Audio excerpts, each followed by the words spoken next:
Kali ini kita akan coba kupas tuntas pemikiran dari salah satu orang paling penting di dunia perbankan, CEO Wells Fargo, Charlie Scharf.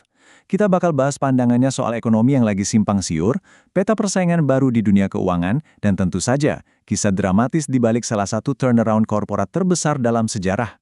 Oke, kita mulai dari sini ya. Kutipan ini, menurut saya, benar-benar jadi inti dari semua kebingungan ekonomi saat ini. Di satu sisi, datanya bagus semua, tapi kok di sisi lain, semua orang rasanya was-was. Aneh kan? Yuk kita bedah lebih dalam. Sip, pertama-tama mari kita lihat dari gambaran besarnya dulu. Gimana sih seorang CEO bank raksasa kayak Wells Fargo ngebaca denyut nadi ekonomi Amerika Serikat sekarang? Nah, Scharf ini membaginya jadi dua sisi yang kontras banget, dan ini menarik. Kalau kita lihat dari sisi data, wah, semuanya kelihatan baik-baik aja. Orang masih belanja, masih mau ambil pinjaman, dan angka kredit macet itu rendah banget. Tapi, begitu kita ngomongin feeling atau perasaan, ceritanya langsung berbalik 180 derajat. Semua orang cemas, perusahaan mulai ngerem rekrutmen, dan para pebisnis jadi super hati-hati. Nah, jurang antara data dan perasaan inilah yang bikin semuanya jadi serba nggak pasti. Ini contoh yang pas banget buat ngeliatin gimana inflasi itu bekerja diam-diam di belakang layar. Kita mungkin cuma fokus sama harga bensin yang naik, ya kan? Tapi Scharf ngasih contoh kliennya di industri garmen. Harga bahan baku kayak polyester dan nilon itu naik 25% gara-gara harga energi. Itu biaya yang gede banget, yang ujung-ujungnya pasti bakal kita rasain sebagai konsumen. Mungkin nggak sekarang, tapi kalau tren ini terus berlanjut, ya siap-siap aja. Dompet kita bakal ikut terasa juga. Oke, cukup soal ekonomi. Sekarang kita pindah ke arena persaingan yang sesungguhnya.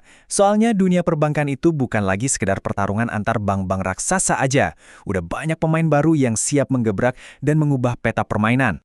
Yang pertama, kredit swasta. Coba bayangin deh, ada sebuah dunia pinjaman raksasa yang beroperasi di luar sistem perbankan tradisional. Nilainya 1,7 triliun dolar. Ini jelas bukan pemain ecek-ecek. Tapi, pandangan Scharf di sini tuh seimbang banget. Dia nggak panik, dia nggak bilang ini bakal jadi krisis finansial baru kayak tahun 2008, tapi dia juga realistis. Logikanya simpel aja. Kalau terlalu banyak uang yang lari ke satu tempat, dan ekonomi udah lama banget nggak ada koreksi, ya pasti bakal ada pemain yang gegabah dan terpleset nanti pas musiknya berhenti. Selanjutnya, pertarungan klasik nih, fintech lawan bank raksasa. Kita tahu fintech itu lincah, inovatif, dan jago banget bikin produk yang kita suka. Tapi jangan pernah remehkan kekuatan raksasa. Scharf ngingetin kita, kalau Anda punya 70 juta pelanggan kayak Wells Fargo, itu aset yang luar biasa. Kalau mereka bisa bergerak cepat dan berinovasi dengan basis pelanggan sebesar itu, mereka bisa jadi kekuatan yang sangat-sangat sulit dikalahkan. Berikutnya, stablecoin. Sesuai namanya, ini adalah jenis mata uang kripto yang nilainya dirancang supaya stabil. Jadi nggak naik turun gila-gilaan kayak Bitcoin. Terus gunanya apa dong? Apalagi di negara kayak Amerika yang dolarnya udah stabil.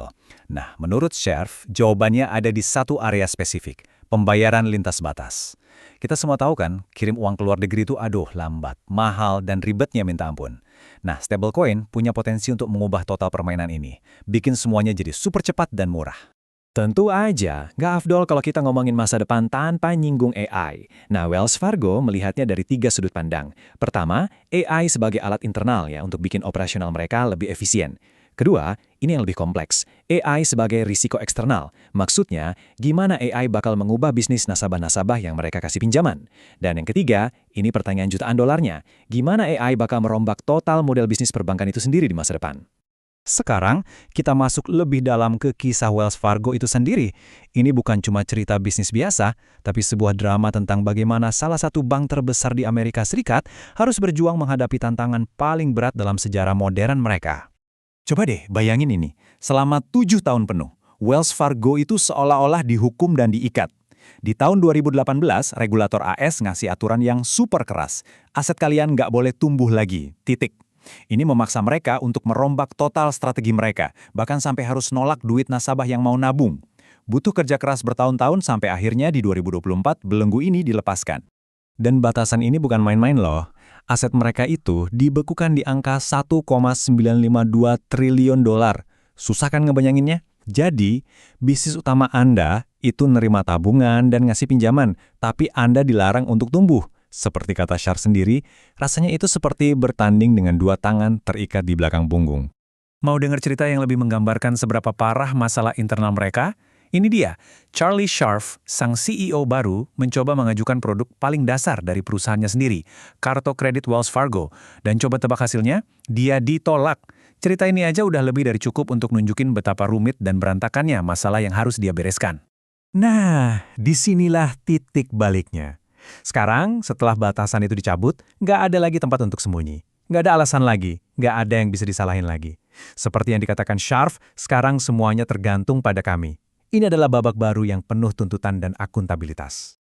Terakhir, siapa sih sebenarnya sosok di balik kemudi dari turnaround raksasa ini? Yuk kita kenalan lebih dekat dengan Charlie Scharf. Jalur karirnya itu sama sekali nggak biasa. Percaya atau nggak, dia itu mulai kuliah di Johns Hopkins buat jadi ahli kimia. Jadi gimana ceritanya seorang calon ilmuwan bisa berakhir jadi salah satu orang paling berkuasa di Wall Street? Awal karirnya itu kayak ditempa langsung di kawah candra di mukanya dunia perbankan. Dia belajar langsung dari dua legenda, Sandy Weill dan Jamie Dimon. Dia ada di sana, di ruang mesin pas salah satu raksasa keuangan modern sedang dibangun. Dia menyerap semua ilmunya langsung dari para masternya. Habis itu, dia banting setir. Dia pindah untuk memimpin Visa. Ini bukan lagi bank ya, tapi perusahaan teknologi pembayaran global. Pengalaman ini memberinya perspektif yang benar-benar baru, tapi juga menuntut pengorbanan yang luar biasa.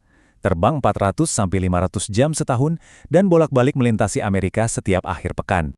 Jadi pertanyaannya, kenapa dia mau mengambil pekerjaan yang mungkin paling sulit di dunia keuangan saat itu? Jawabannya sederhana. Dia nggak melihat Wells Fargo sebagai perusahaan yang rusak parah. Di matanya, ini adalah sebuah institusi yang luar biasa yang cuma sedang tersesat. Dan baginya, kesempatan untuk memperbaiki institusi sebesar itu adalah pekerjaan impian. Dan seluruh kisah ini akhirnya meninggalkan kita dengan satu pertanyaan besar untuk direnungkan. Bagi para raksasa industri hari ini, apa sih ancaman yang sebenarnya lebih besar? Diganggu oleh pendatang baru dari luar atau kerusakan yang terjadi di dalam perusahaan itu sendiri? Cerita Wells Fargo ini membuktikan bahwa terkadang musuh terbesar itu ada di dalam cermin. Sebuah pelajaran yang sangat berharga bagi perusahaan manapun.